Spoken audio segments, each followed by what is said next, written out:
Welcome to Konrad-Adenauer-Stiftung, and I have to say also welcome to the German Embassy in Stockholm.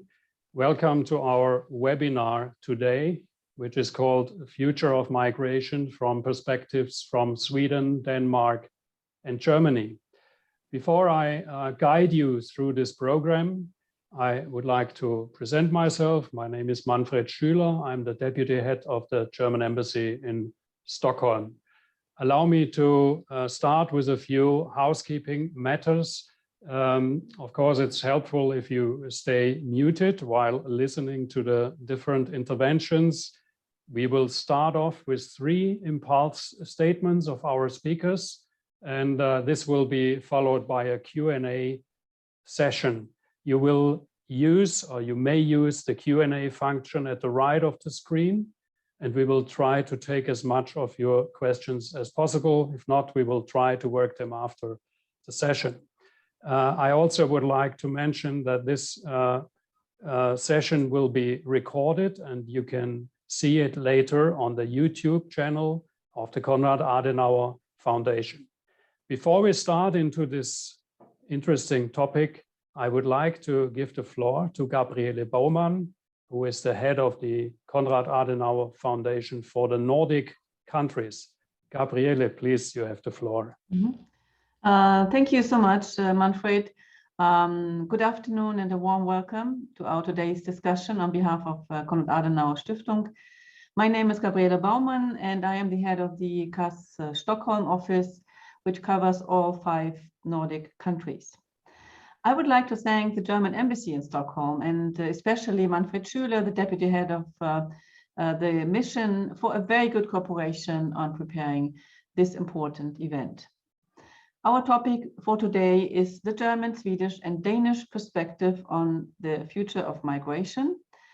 A new pact on migration and asylum issued by the European Commission is now on the table.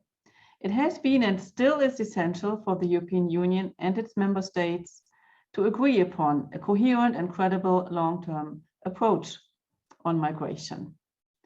Over 2.3 million asylum seekers were granted the right to stay in the European Union between 2010 and 2019. These figures were published in the Forest study recently written and issued by Bernd Parusel, one of our distinguished speakers of today. It shows that we need a sustainable asylum system to secure humanitarian values, while we also need migration to further economic progress and development in society. Conditions for asylum seekers still differ in each country of the European Union. Denmark, as one example, has been in the news over months because of a more restrictive policy towards those people who seek asylum and those who have already been granted a secure status, sometimes even years ago. In Sweden, elections are ahead in 2022, and the Swedish government just proposed a new law introducing more restrictive measures for asylum seekers and migrants as well. The pressure carried out by the Sweden Democrats on the political debate claiming more severe restrictions for migrants should not be underestimated. It is generally interesting to have a look at the historical and political background of each country to understand their respective positions. I would say that Germany, Denmark, and Sweden are very good examples to compare. Migration is right now not as high among the concerns of the EU population as the corona crisis and its economic consequences are overwhelming. But this might change in the near future, and therefore it is essential to clarify the choices political leaders can make. We think that decisions should be made only founded on research and facts. We hope that this discussion can contribute to a better understanding in what direction attitudes and migration policies might be heading in each of the 3 states, taking into consideration also the new EU pact. Konrad-Adenauer-Stiftung always works on policy recommendations and wants to make expert findings available for a broader audience. Therefore, I want to thank again our 3 speakers for joining us today. with their country contributions. And Manfred Schüler, as it was said, he will be moderating the discussion and also briefly introduce our speakers. Manfred, I hand over again to you, please. Thank you for your... Thank you, Gabriele. Thank you. Again, for the topic, our three speakers will give us their views on their migration policy debates in the respective countries, Germany, Sweden, and Denmark. And we are not doing this in the vacuum. We know in all countries we will have, or we have governments who want to be re-elected. In Germany, we will have elections indeed this year, fall, in Sweden next year, and I think in Denmark year after. I think this is a time where negotiations about an EU pact on migration and asylum have, of course, the potential to solve a long-standing problem, but they also risk to fall into a political backlash, not only in the member countries, but also for the EU itself. That's why it's very interesting to see from countries who belong maybe a little bit to different groups of countries, their views, and to discuss all this. We have with us the perfect guests who bring us up to date, and to discuss all of this. We have first Bernd Parusel. He's a political scientist, migration and asylum expert. He has been responsible for studies and research in both countries, Sweden and Germany, and he's still living in Sweden, being a research associate at the Swedish Migration Agency. He has done the same at the German Federal Office for Migration and Refugees. I think a fantastic biography. He will be followed by Jan Schneider. He's heading the research unit at the German Expert Council on Integration and Migration, where he coordinates a team of junior and senior researchers. Before joining the council, Mr. Schneider held research positions with the German Federal Office for Migration and Refugees, BAMF, you might have heard, Hamburg Institute of International Economics, and the German Federal Agency for Civic Education. And lastly, we are joined by Karen Nielsen Breidahl from Denmark, Copenhagen, Aalborg University, I have to say. She's associate professor at the Department of Politics and Society, the Faculty of Social Sciences. And you will find a long list of publications also in the area of integration, which is, I think, a very interesting subject in Denmark as we see it from outside. And she will be helping us to understand what is going on in Denmark. So let's start. And I would give the floor first to Bernd. Please, Bernd. Yes, thank you, Manfred. Thanks for the kind introduction, and good afternoon, everybody. I'm very happy to talk about migration and migration policy developments here in Sweden here today. And of course, I especially also look forward to learn more about Germany and Denmark. We might see some parallels, I guess, and also some differences, I'm sure.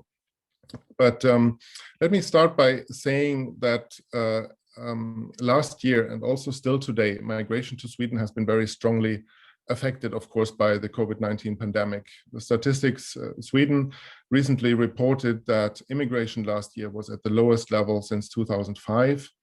And net immigration, which means immigration minus emigration, stood at around 33,600 people in 2020, which is actually less than half the number of the year before. And that also represents the lowest level of net immigration in 15 years.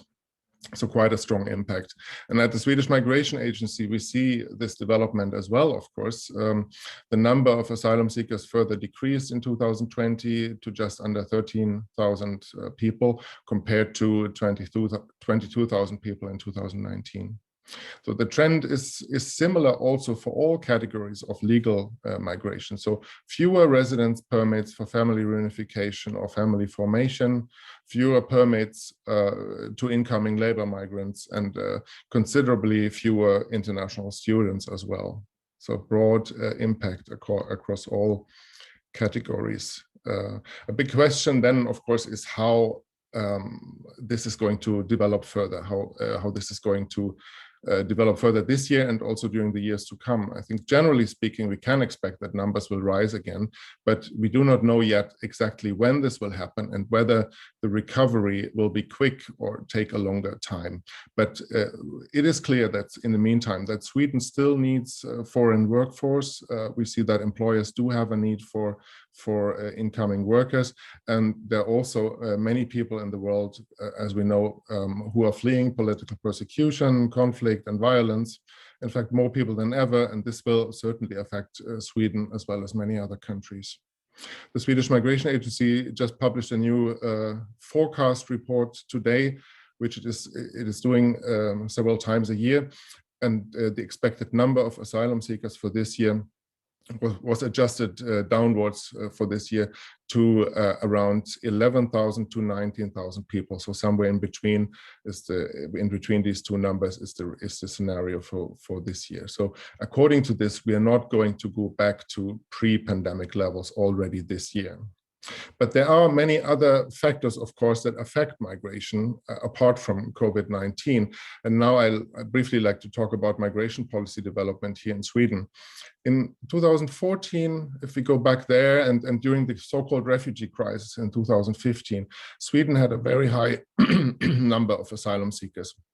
Within Europe, Sweden had the highest number of asylum seekers in relation to its own population, and the share of Sweden was also disproportionately large when it comes to when we compare to other EU countries. So then, at the end of 2015, and that marks the start of a policy process that has evolved now over several years.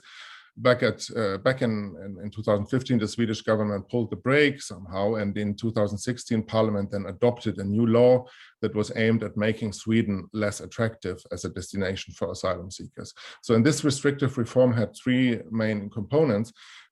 Temporary residence permits were introduced for beneficiaries of international protection, as compared to permanent permits, which we had before. Family reunification was restricted when it comes to both persons who are entitled to family reunification, but also financial support requirements for people in Sweden who want to be joined by family members abroad. And also a third important point was that the possibilities to receive a right to stay on humanitarian grounds, so people not qualifying for refugee status or for subsidiary protection, those possibilities were limited as well. And this law was then scheduled to expire in summer 2019. And at that point, Sweden would normally have gone back to the earlier rules of the standard Aliens Act. So that would mean permanent permits, wider family reunification possibilities, and residence permits also on grounds of exceptionally or particularly distressing humanitarian circumstances. But in 2019, the temporary law was extended and prolonged with some modifications. And at the same time, in the same year, the Swedish government appointed a cross-party parliamentary committee to develop proposals for Sweden's future migration policies. And all parties represented in the Swedish parliament were included in this committee. And I think the expectation or hope was that a broad consensus might be reached on the way forward after the temporary regulations of 2016. The committee was tasked to look at all issues that were changed by the temporary act of 2016 and also additional topics. And in the end, it turned out then that it wasn't possible to reach that broad political majority, a broad compromise on the way forward. In my understanding, the gap between the different parties' attitudes on what a good way forward would be was simply too wide for that, which shows that this topic is very intense. It is also we also have a quite controversial debate on these topics, and that led to a compromise, then a final report of the committee that actually does deal with all topics that it was tasked to do, but there's not a broad political majority behind the entirety of this proposal. Rather than that, we see that there are different majorities behind each and every proposal. So sometimes rather narrow majorities, sometimes a broader one, but the committee made proposals on all issues. And after that, the government carried out a comprehensive consultation with the stakeholders in Sweden, a broad range of stakeholders that were giving their opinion on the proposals of the committee. And the government itself also presented some changes to the proposals of the committee. And the outcome of these procedures is now being transformed into a government bill that is expected to be adopted by Parliament before the summer break this year. And then the new law would enter into force in July if it is adopted by Parliament and replace the temporary regulations from 2016. So it is still perhaps a bit too early to predict the actual outcome of this process. We have to wait until how Parliament is going to deal with that. But I think a likely scenario is that the law will pass in the end, because if it doesn't, Sweden would go back to the old Aliens Act, which is in many ways more generous than the proposed regulations now, and most political parties don't want to go back to the former Aliens Act. So what are the main proposals as they stand now? Well, a general idea is that a law should be adopted that would be in line with the mainstream in the EU, while safeguarding the right to asylum and Swedish commitments under international law. So it was said that the new law should be humane, legally certain and effective, and that Sweden also shouldn't be more generous when it comes to the granting of residence permits than the rest of the EU. What we see now is a bit difficult sometimes to analyze, but some provisions are rather strict when it comes to the validity of residence permits, for example. The proposal is similar to the provisions of the Temporary Act. So refugees would get residence permits for 3 years, and subsidiary protection beneficiaries would get permits for 13 months with extension possibilities. And a new idea now is that for then permanent permits to be granted, there will also be additional requirements as concerns financial support, for example, that people should be able to support themselves and leading a non-criminal lifestyle. And in the future, there is also going to be most probably a language requirement and a requirement to have some knowledge about Swedish society. But this system, to introduce a new system of tests and evaluating language capabilities and knowledge of society, that was obviously a bit too difficult to implement in short time now. So this is going to most likely going to happen later and not already this summer. In other areas, Sweden's future rules may be similar to those in other EU countries, but that is also not easy to evaluate. For example, if we look at the issue of granting humanitarian residence permits for humanitarian purposes, the EU member states have very different rules regarding that. This is not a harmonized EU system, but countries have very different provisions at national level, and that makes it difficult to compare. But most countries in the EU do grant permits on certain humanitarian grounds, and Sweden is going to do that as well. And we will have new rules for family reunification as well. There will be a financial support requirement that is tougher than under the old Aliens Act. But refugees and beneficiaries of subsidiary protection will have the same right to family reunification. So generally speaking, some things are new when it comes to, for example, switching entirely from permanent residence permits to temporary residence permits and introducing requirements for permanent permits. But some provisions are are quite similar to the temporary law of 2016. And then I should perhaps mention that not only asylum and family reunification rules, but also labor immigration to Sweden, migration for work purposes, is under development currently, and is also perhaps likely to change in the future. There's no concrete bill or law at the moment, but Sweden is trying to become more attractive for highly skilled migrants, and the government is contemplating, for example, the possibility to introduce a visa for job seeking for highly qualified people, so that they could come to Sweden and look for work on the ground in Sweden. And another main point when it comes to labor migration is to try to prevent exploitation of foreign workers and misuse of the system.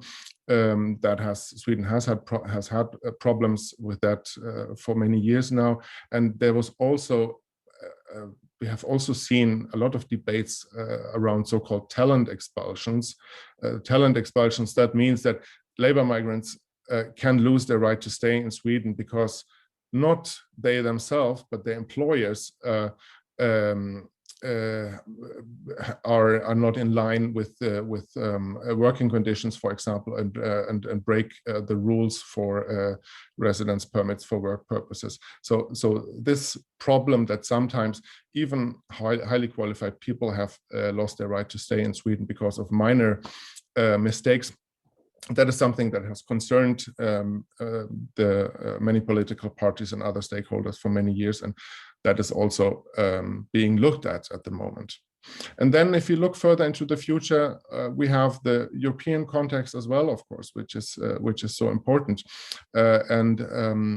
Sweden will, as many other countries, of course, be affected by policy development at EU level. Notably now, we have the new Pact on Immigration and Asylum. And generally, this initiative has been welcomed by the Swedish government, and Sweden has also for many years for many years argued that there should be a better responsibility sharing within Europe and a common system. So this has been an important issue for Sweden, but perhaps we can look into that further later during the discussion. I think I will stop here and I'll be happy, of course, to answer questions later during the seminar. Thank you. Thank you, Bernd, very much. And yes, you told us how Sweden reacted to the influx of the new migration situation 2015-2016. And as I understood, the law will be the new law will be more restrictive. And as you say, we will enter into the discussion on the EU Pact on Migration and Asylum within the next moments. Before we do that, let me now give the floor to Jan Schneider from Berlin.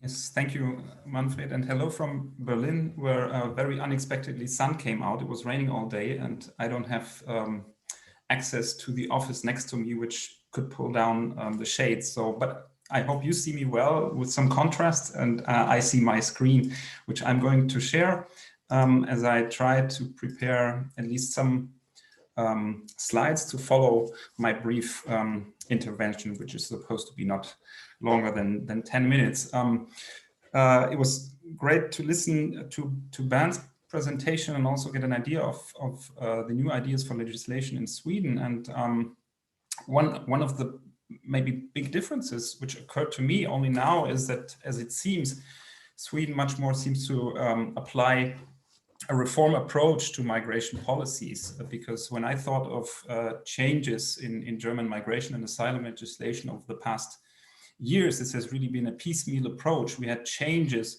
of the Residence Act and of the asylum law almost on a sort of quarter annually basis. And I think since 2015, there have been more than 10 changes of the law, slight changes, some of them bigger, with of course a more fundamental introduction of a new law last year, which I'm also going to briefly touch upon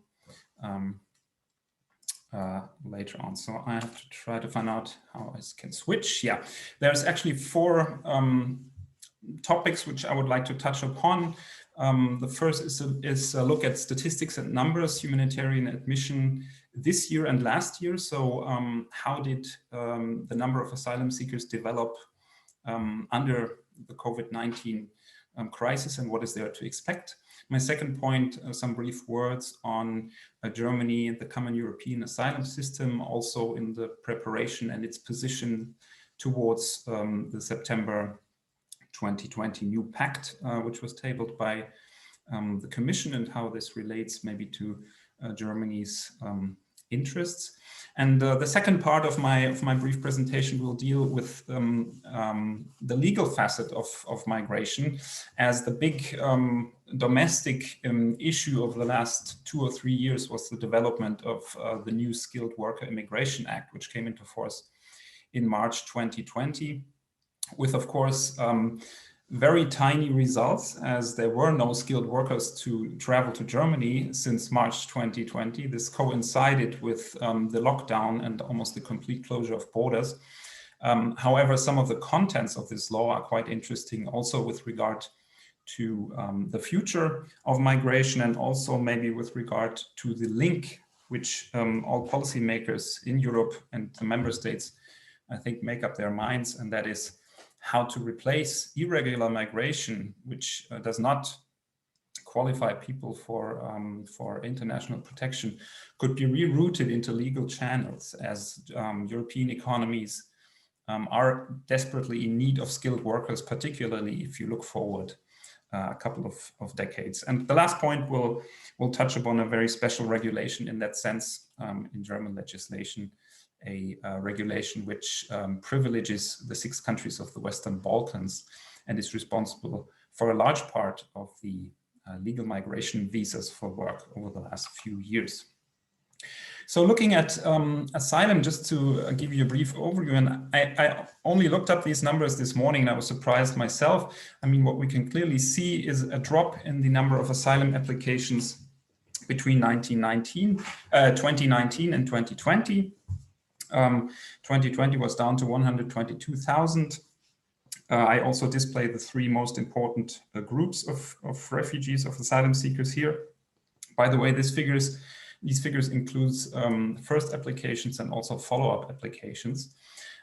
So as we can see, for the first quarter of 21, there might be an indication that we have to expect slightly higher numbers for the whole year. If you project 46,000 to the whole year, this would be something quite close to maybe 200,000.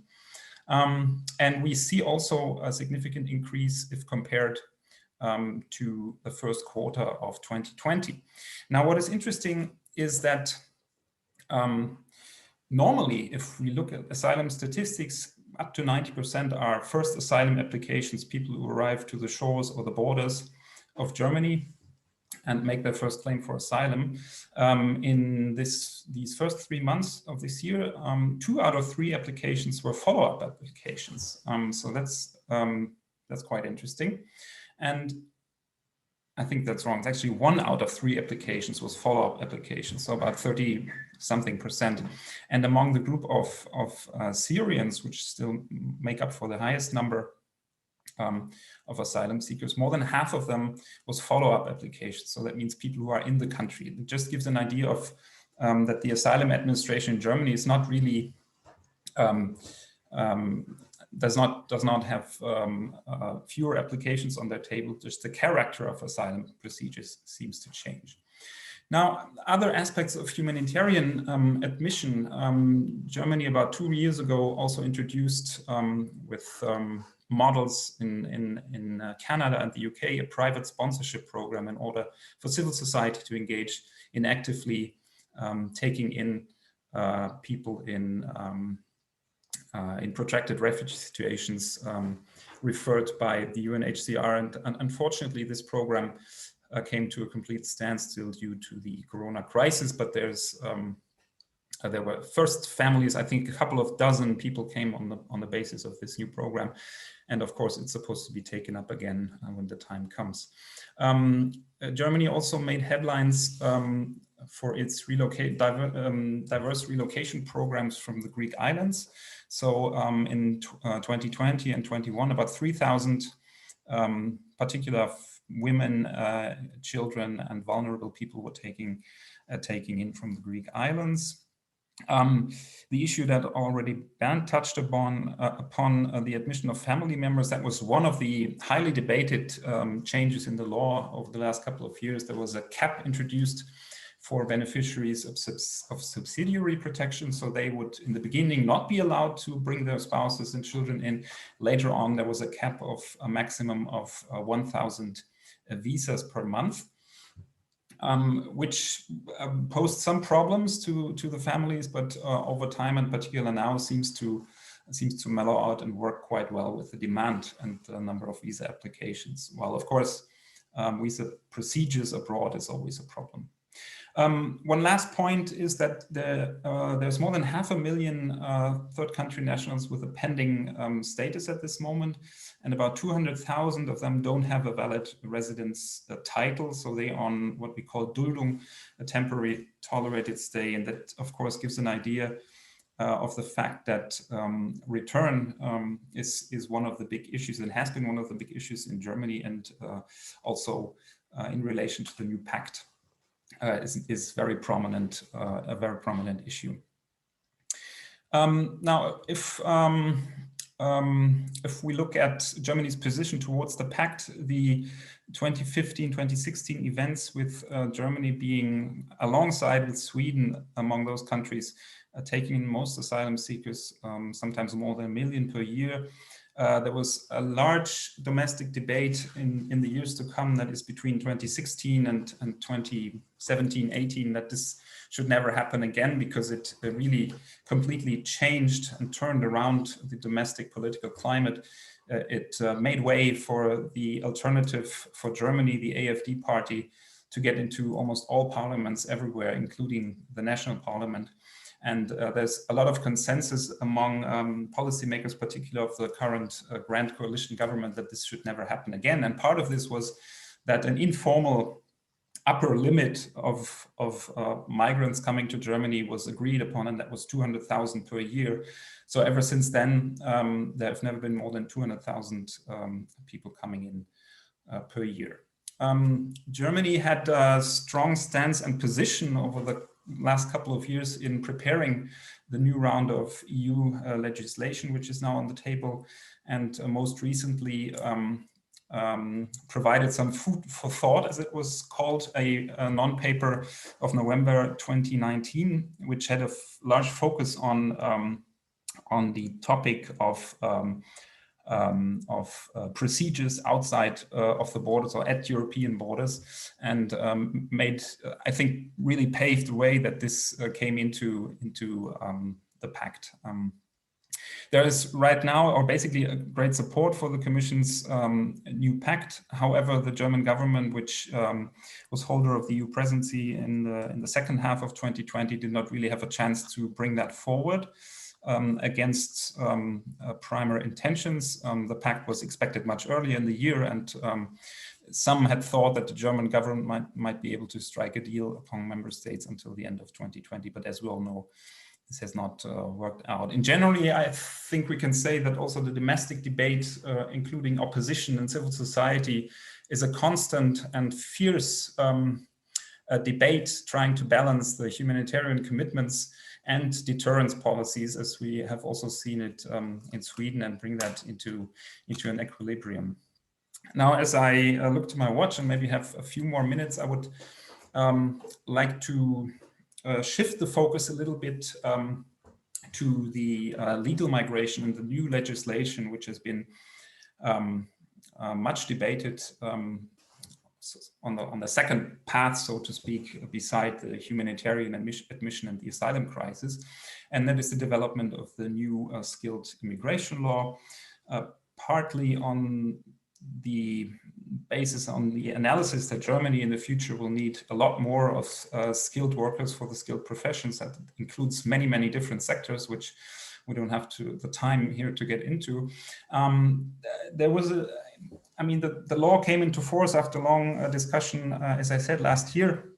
And in public media and debates, there was an image that this was actually the first time that Germany had an immigration law which was targeting skilled workers. But of course, that was not the fact. I mean, the changes in this law did not really affect the situation that was there before, which was, as I have it here on the slides, judged by the OECD to be among the most open systems already in 2013. But there were new options introduced for skilled migrants who do not have a tertiary university education, but who have a vocational training education.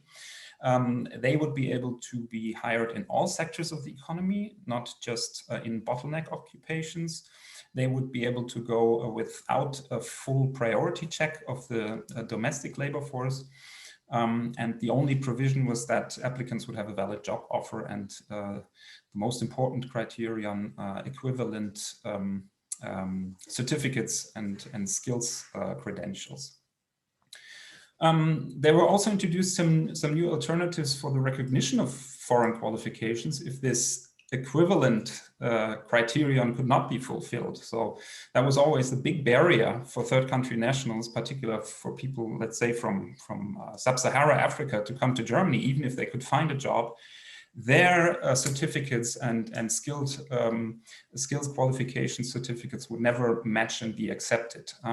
So there's now new opportunities for this, and there was a number of job search visas introduced. This slide just sort of pulls it together. We have sort of limited the preconditions for a skilled work in Germany. You need a contract or a job offer. The qualification in principle needs to be equivalent to the German standards, with the exception that I just mentioned. And of course, the working conditions have to be equal, including the pay. So some of the former hurdles were abolished. The labor market tests, the preference test. There are no quota, there's no shortage occupation list anymore, and no particular minimum salaries apart from the legal minimum salary that is the law in Germany.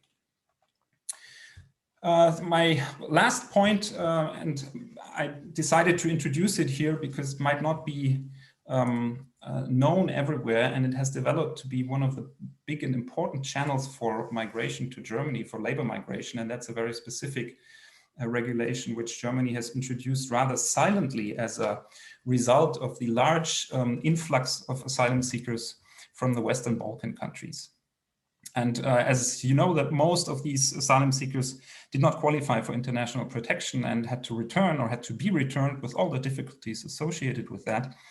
Germany tried to introduce a possibility for these people to come to Germany and work even without proper equivalent qualifications. So this regulation was specifically targeted towards these nationals of those 6 countries.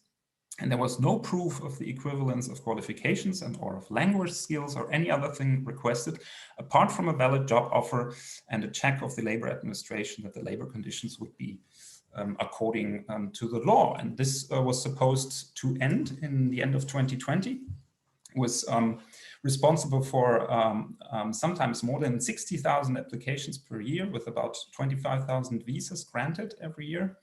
And it became an essential instrument really to recruit also low-skilled workers or helpers, particularly in the sector of construction. So a lot of industries and sectors were lobbying for an extension of that regulation, which came through just last year.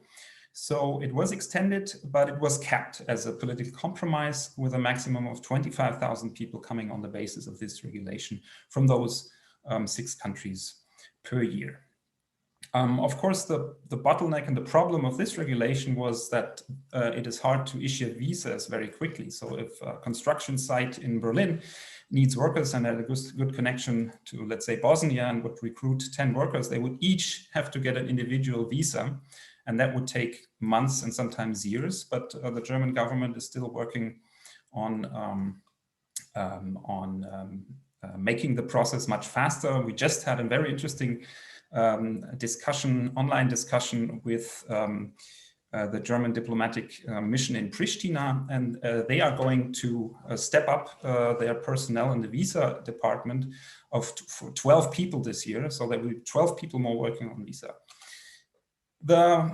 This is just to show you the importance of this regulation, and also the drop of applications and visas issued between 2019 and 2020. You see a very large drop from 28,000 visas granted in 2019 here on the very right, down to only slightly more than 5,000 visas granted in 2020. And we can expect some of a similar number maybe for 21, unless the limitations for travel are lifted.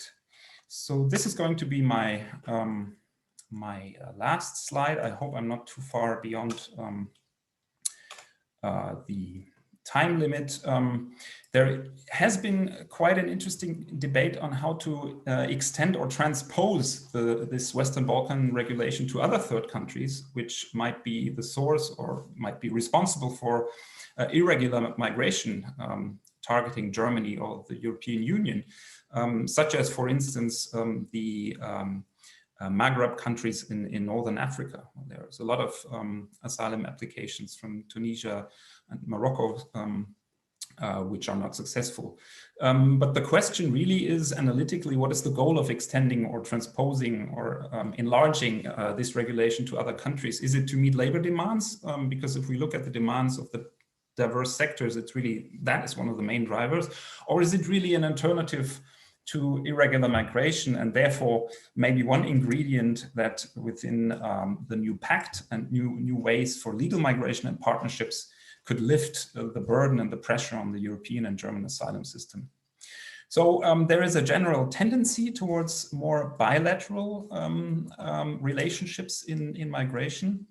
Also, not only with regard to the externalization and protection and deterrence, but also with regard to recruiting skilled workers. I mentioned the option for further training on the basis of the new Skilled Immigration Act, and there have been agreements now struck with a number of countries from where, particularly in the areas of nursing and the medical professions, young people should be recruited to get full training in Germany. That is Brazil, India, Indonesia, Jordan, Mexico, and Vietnam. Not really countries which are very important in terms of asylum applications. Last 2 points, seasonal work. I just want to hint that Germany, for seasonal work, particularly in agriculture, has benefited from EU free movement. Most of berry pickers and asparagus pickers came from Poland and Romania, but this reservoir is shrinking. And now, for the first time this year, there is a new bilateral agreement with Georgia, and other third countries are among the candidates to get access.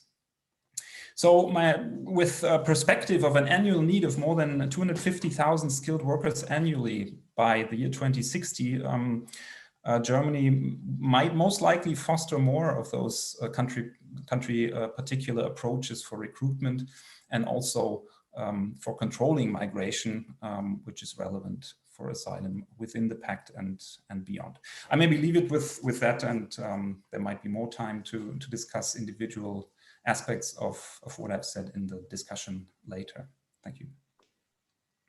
Jan, thank you very much. And I think it was worth to have a couple more minutes for you on your side, because you took us to a little bit to the future, but also to the present, what is possible on the legal pathways for migration, and not only talking about the notion, which was also in your presentation, the notion of deterrence, which is obviously a common denominator at the moment in migration policies, but also to illustrate what means legal pathways. And we have a lot of people speaking about the job gap in Europe in the coming decades. So I think this was a very useful contribution. Thank you very much, and we will come back to it.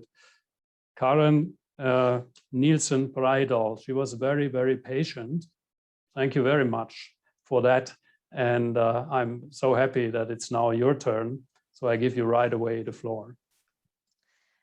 Yes, thank you.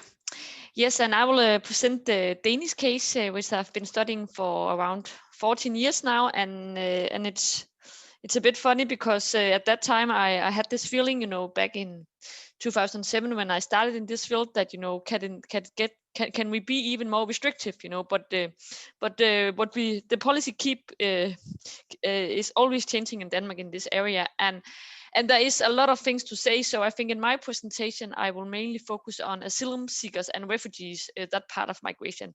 And I will not talk so much about the labor migrants, but I will just add my slides. So can you see them? Great. So I will say something about the Danish perspective. And I think first of all, before we start talking about the policy changes and the future, then it's quite important to recognize that the number of asylum seekers to Denmark is really, really, really low. I think compared to Sweden and Germany, it's really the numbers are so small. So it's a bit surprising maybe that we are maybe having the most restrictive approach. And of course, we can say that for 2020, it is of course a reflection of the pandemic and all that, but you can also see in 2019 and 2018 that the numbers are actually really, really low.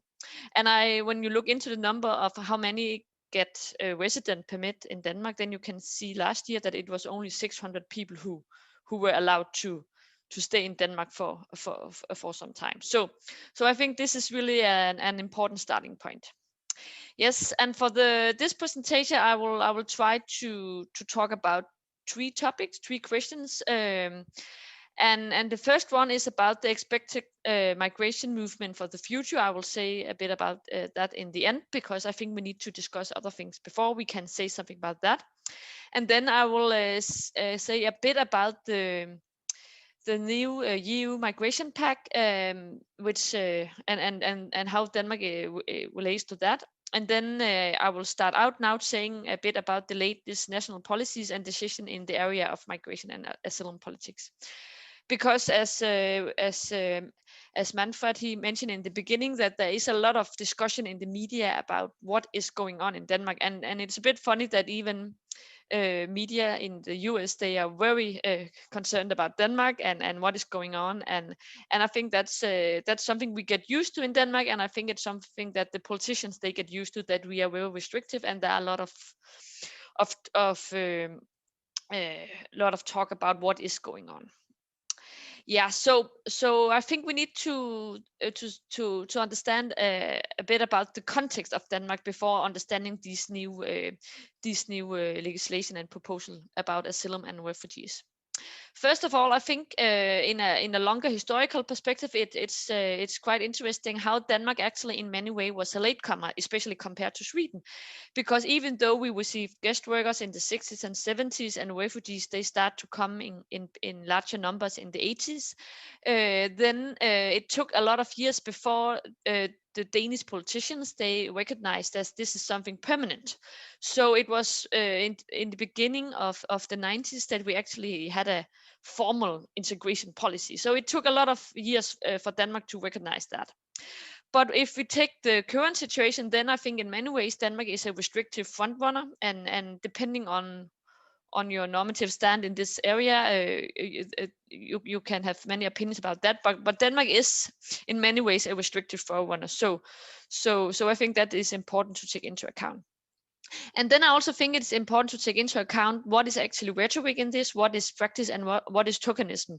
Because I think on the one hand, for many years there is a lot of rhetoric among politicians about how immigrants should be treated, and there is a lot of tokenism about we want to send a signal to the world about Denmark is not a good country to end up with. So you should take another country instead of Denmark if you want to apply for asylum. And I actually think that this rhetoric really reach asylum seekers. You can see in 2015 where refugees and asylum seekers came to Denmark and were walking at the railways, and many of them, they actually want to go to Sweden because they had heard this news about Denmark is not a good country to enter. So I think this is an important part of the Danish approach.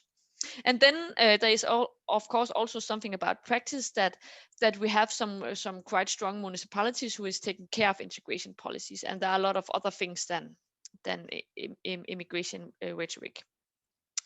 And it's also important to understand that for many years in Denmark there have been a broad political support for a restrictive approach.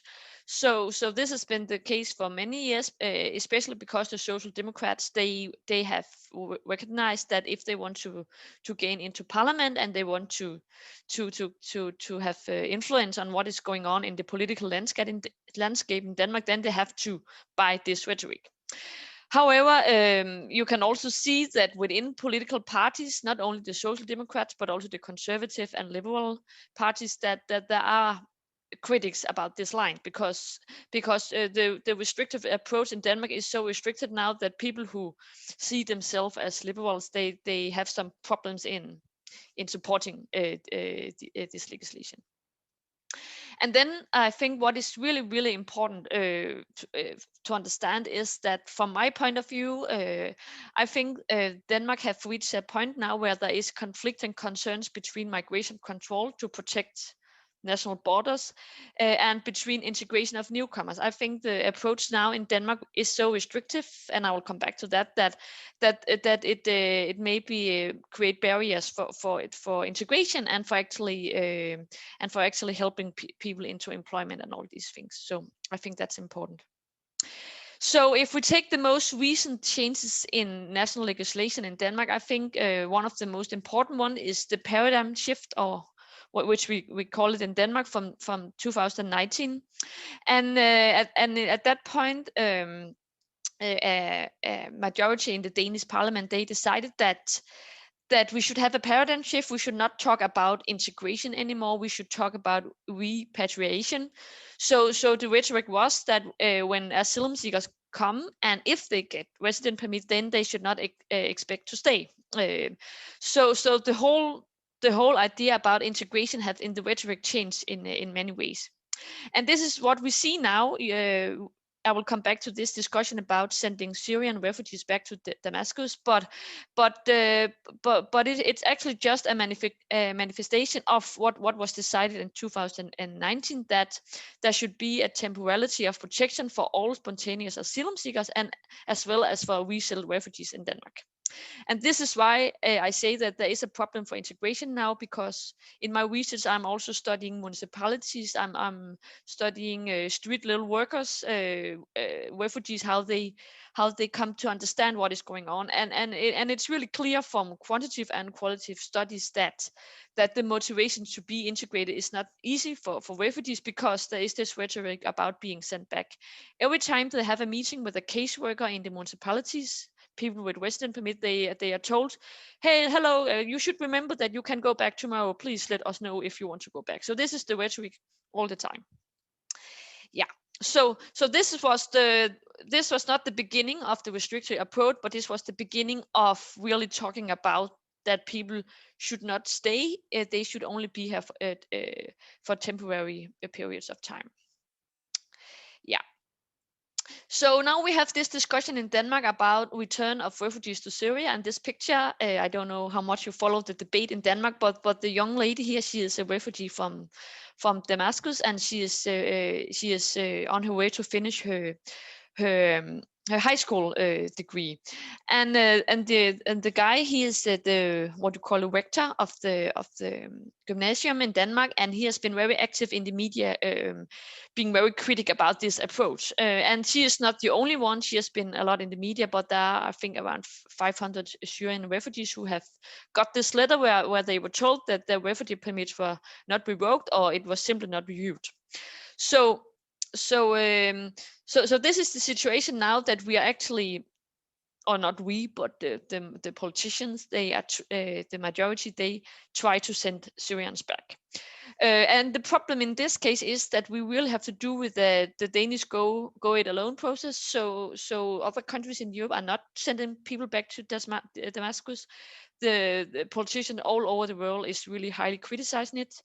The refugee court, they based this decision on experts who are saying it was safe, but all the experts, they are now saying that it was not what they were saying. So yeah, so this is the debate which is going on, and the Prime Minister Mette Frederiksen, she is she's very strong on this, and she really don't want to change her mind. But let's see.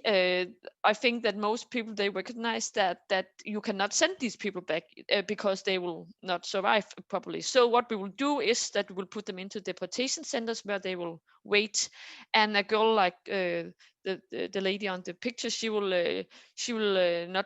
not be allowed to do anything. All her human capital will be stopped here. So it is really a hardcore dilemma about human responsibilities and about controlling the Danish borders. Yes. So can it be even more restrictive in Denmark? Yes, we are now discussing a proposal, the Danish government's legislative proposal to externalize asylum processing and refugee application outside Danish territory. And they sent this legislation for hearings in February this year. And the idea was we should not have asylum seekers anymore in Denmark. And of course, there's been a lot of discussion from stakeholders, civil society organization about this legislation. And I think that most stakeholders and organizations, they agree that the main problem with the proposal is that when you look into this legislation and the text from the governments, there is really an absence of information in the proposal about how they will do it. Who will be responsible? What will the role be of Danish authorities? Who will take care of asylum accommodation? We know that people there often wait for 2, 3, and 4 years. What will we do about them? And is it actually possible to do this in compliance with international obligation and human rights? So there are a lot of problems, and this legislation is only a proposal now. It's not decided, but yesterday, you can see this picture where 2 of the Danish ministers, they were in Rwanda, and I think they hoped that nobody will see them, but then the Rwandan government, they put this on YouTube. So now everybody is discussing in Denmark what is going on, what were they agreeing on, and we already know from the media and from sources that they have this idea that maybe Rwanda should be the place where we should send asylum seekers. And I don't have time to all details, but I think that there are many problems here, and there will also be a lot of exceptions from the rules, because when you look into the proposal and when you listen to lawyers in this area, then they all say, if you have problems, if you are sick, if you have family in Denmark, you cannot send people to Rwanda.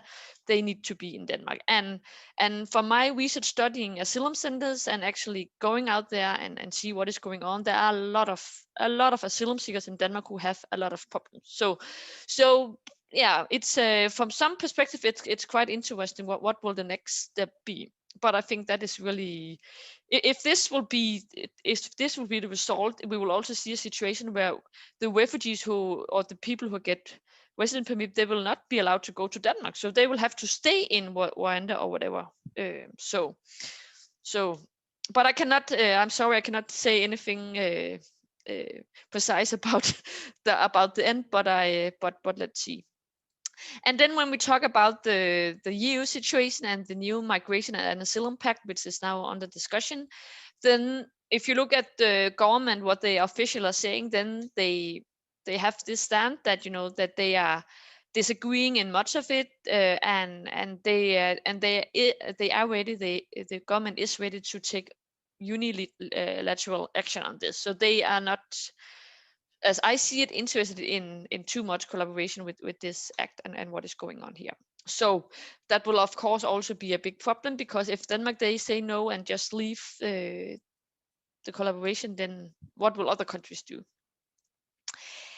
Yeah, so I think actually I have spent most of my time, but of course, when we have the last question, this about expected migratory movements for the future, I really think it is an open question, because if the government, they have the power to do what they want to do, then there will probably not come many asylum seekers and refugees. There will of course come migrant workers, but I'm not sure, based on what I have, what I know and what I've listened to, that it is actually possible just to take no responsibility for people to displaced population in this world. So I think it will be a question mark, this last point. Yes.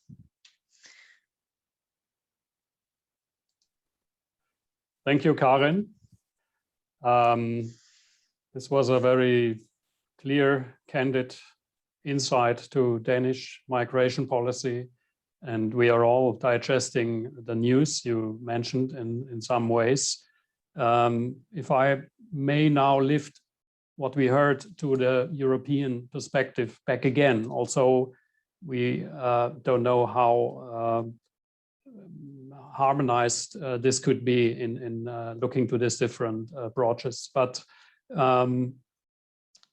what we are talking about is this new pact proposal of the Commission should resolve a discussion which is on since 2016.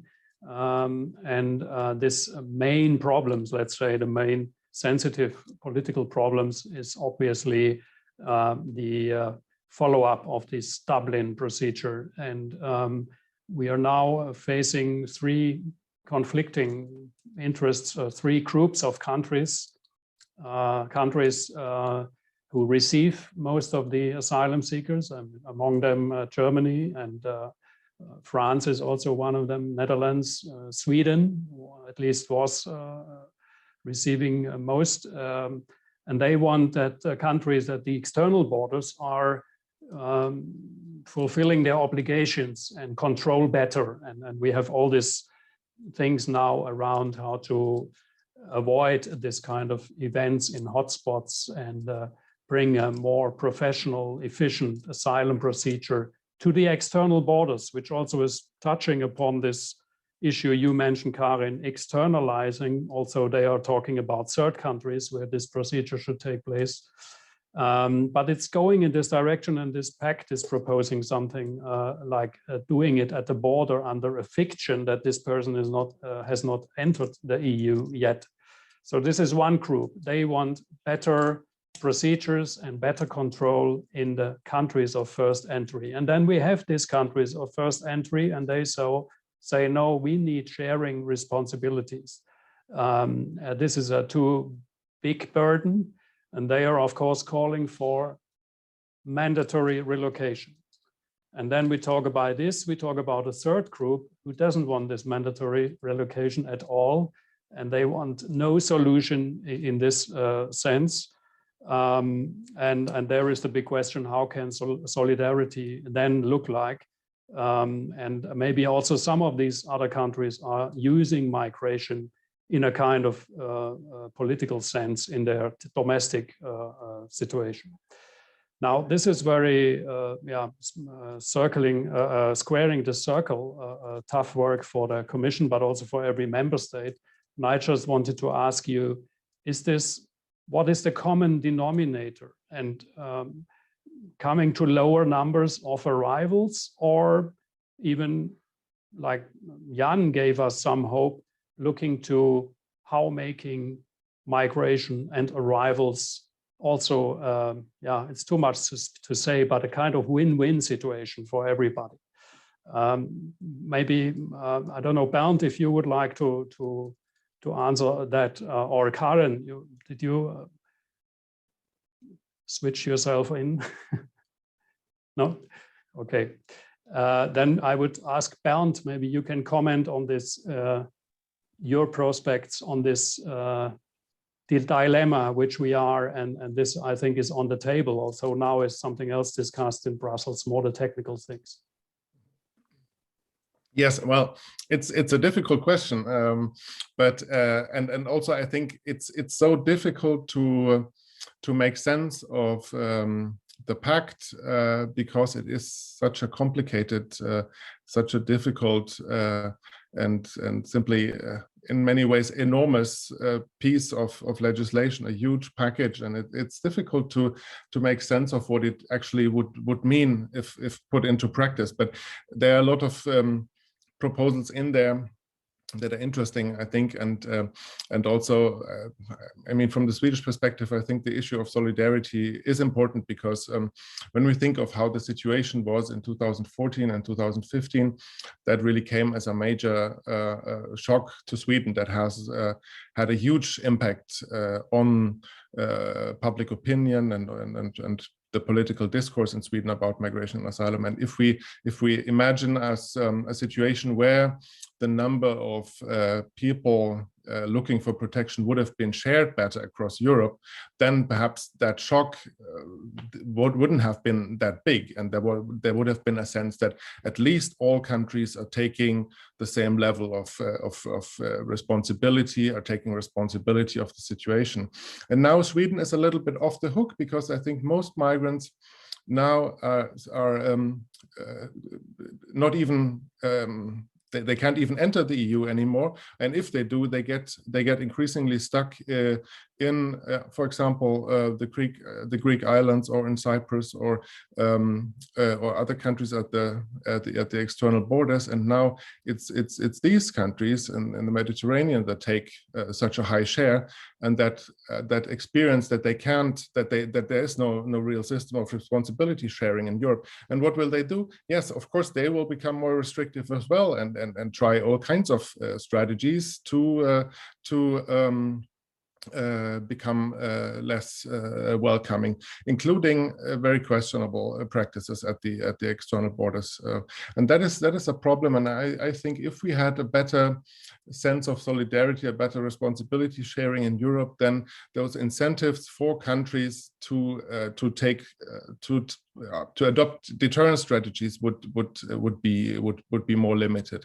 Then, of course, we might have countries also, as the example of Denmark shows, where the strategies are getting more deterrent or more restrictive, even if the country is not experiencing particular pressures. That is also something that is interesting to see. But I think generally it's the countries that feel left alone with a huge responsibility that take towards restrictive measures. And, Yeah, thank you, Bernd. And Jan, I see there are questions here. We will go to them. Thank you very much. Only for Jan, you mentioned this 1 out of 3 reclaims of asylum. So this is obviously those coming from Greece and having already an asylum status from Greece or from Italy. Is this a big problem? And is this the driver in Germany to get forward with the follow-up of the Dublin regulation? What can you explain us? What are the German interests in this? Yes, I'm not 100% positive, but I think the number of the second application I mentioned, particularly by Syrians, is actually what is called colloquially uprising applications. So people who just got subsidiary protection would try to make another asylum claim referring to a change of situation in their country of origin. There's also, I forgot to mention, more than 250,000 pending cases at the administrative courts, mostly by Syrians and other nationals who have challenged the decision of the German Federal Office for Asylum and Refugees that maybe just gave them subsidiary protection. All right. Yeah, I think with regard to your, what was actually you had a question which I just missed. Yeah, what is your perspective? It was very general, but it was on the example of the Dublin Convention, Dublin regulation and its follower. If we ever come together in this. Yeah. What do you believe? I mean, at this moment, personally, I'm kind of skeptical, and I don't see that we are in a different situation as we were in maybe 2016 when the Commission tabled the last sort of package of proposals. And indeed, totally agreeing to what Bernd said, this is really the crucial point. I mean, you can, as we have seen with the different dossiers, we can get to solutions with pretty much all of them, be it the agency, be it the qualification directive, and so forth. But the key issue is really getting to terms with the follow-up of the Dublin regulation, which is pretty much unchanged since practically the late 1980s. And you could argue that this is the key constructive failure of a common European asylum system, of starting it off with having the Dublin regulation at the time, convention at the time. But you could also argue that without this Dublin convention, we maybe would never be as far as we are in theory with the common European asylum system, because it paved way for some countries to say, well, okay, I can agree to something if we maintain this regulation. But yeah, as I said, I'm personally kind of skeptical, although of course the Commission has to uphold some sort of a positive climate when getting into the negotiations now. And I have a slight preference of really opening up the package if I could, and try to get through at least with some of the dossiers to get, for instance, the European Asylum Agency forward also as a counterpart to Frontex, which is further developing all the time. But the EASO is still in its pretty much original position, and agree on those files which can be agreed upon, and keep on working on the solidarity issue and the post-Dublin regulation. Thank you. Now I would turn to a question of Lisbeth Augustam. We are happy to have you with us. And it's about another way of legally entering, or in an organized and orderly manner, to avoid irregular migration. It's about resettlement. She's asking, what is the future of quota refugees through UNHCR when comparing these three countries?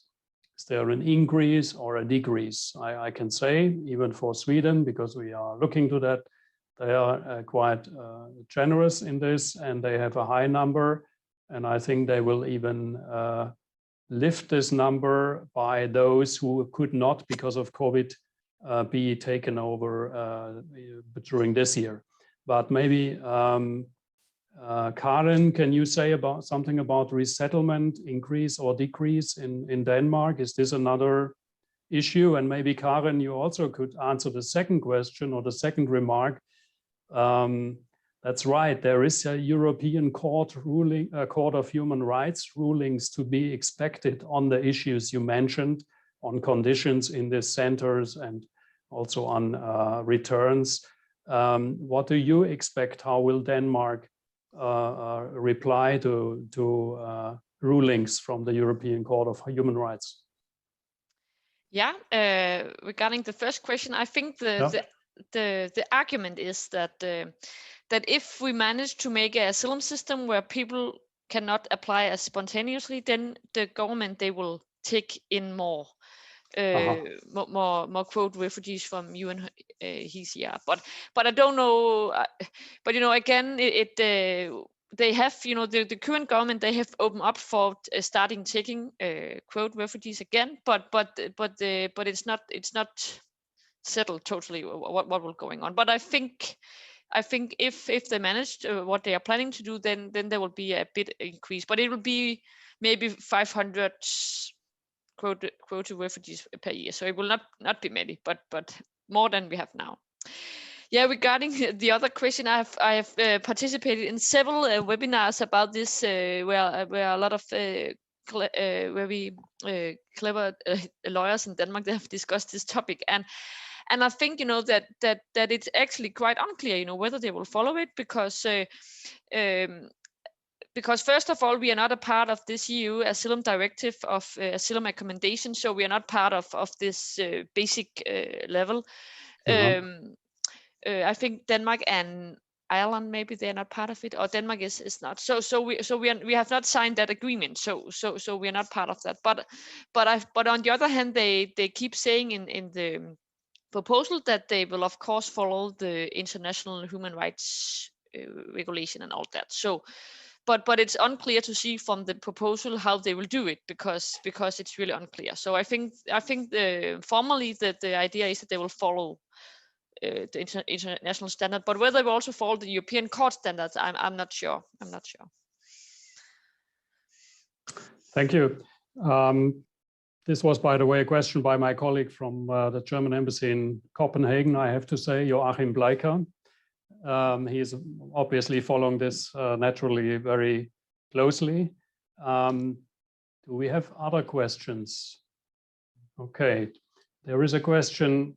Do you see increased migration from the African continent as economies there develop, or the reverse? Researchers seem to disagree. From Lisbeth again, Lisbeth Augustin. Oh, sorry, no, from Hannah Pettersson. I mistook that one. Who would like to answer that? Migration from African continent as economies there develop. I could try, and maybe Jan. I suppose that maybe the question is relating to what is called the theory of the migration hump, that as soon as a country in its internal and economic development makes a step forward, this could actually increase out migration as sort of a systematic paradox. As you think, well, a country is progressing, so people should enjoy and take part in this economic development. And a part of migration research says that this will actually boost emigration in the beginning and have only positive impacts for the country itself later when it gets to remittances and brain gain of those returning. In generally, and with regard to the situation in Germany, we can see that if we compare the asylum applications of, let's say, 2019 and 2020 with those in 2015 and 2016, a larger part of those asylum applications is by African nationals, while it was almost exclusively Syrians, Iraqis, and Afghans about 5 years ago. But in the overall figures do not indicate a higher number of migration from Africa to Germany, including, by the way, illegal and labor market migration. On the contrary, we can see that compared to other continents, particular labor migration is at a very low level to Germany from Africa. And maybe I might have the word for the last time, just to answer the question on the resettlement. Germany is a laggard in resettlement. It only introduced it, I think, in 2013 with a quota of 500 per year, and we're now at a regular quota of about 10,000 resettlement spots per year. Of course, this was halted last year. Okay, Jan, this is a very important information. Thank you also about this correlation of economic development and migration from Africa. It also touches upon the return and readmission debate, which at least exists for a long time, but has been again started with the strategy of the Commission from Wednesday. If we talk about this proactive return policies, we also have to take into account the reverse or adverse reaction of these countries. It's very interesting. I think now we are reaching our time limit or have only stepped over it, that if there is no more questions, would just like to thank all the participants, the panelists, for their very, very valuable contributions. I think we touched a lot of issues, and there's more left, and there's more to be followed up on managing migration and migration policies. We all look to the, as I said at the beginning, to the elections coming up and the discussions about our national strategies and debates. I would like to give now the floor to Gabriele, who is our host, and she will say the last words and a farewell to you. I thank you very much for being ready to join us for this hour. Thank you very much. Bye-bye. Oh, thank you so much, Manfred, and thank you so much for your contributions, which were very comprehensive and extremely interesting. So I think we really touched upon, as it was said, many important figures. And as I said in the beginning, also in order to fuel the political debate which is going on in our countries ahead of elections, and not only elections. It's very important to know these figures. So I was also interested to find out that the number of asylum seekers in Denmark is so low, but the political debates about the issue is so high on the agenda, as it is actually in Sweden. And thank you also for all the important figures on Germany. So all these questions we touched upon, I think, are very important. I don't want to get now, of course, into a deep analysis, but we have the opportunity to see this discussion again on our YouTube channel. So whenever you want, again, our participants, so they can please see this discussion once again. Thank you, and hope to see you again soon, and also to be a part of the ongoing discussion on the future of migration and asylum in the European Union. Yeah, thank you and goodbye.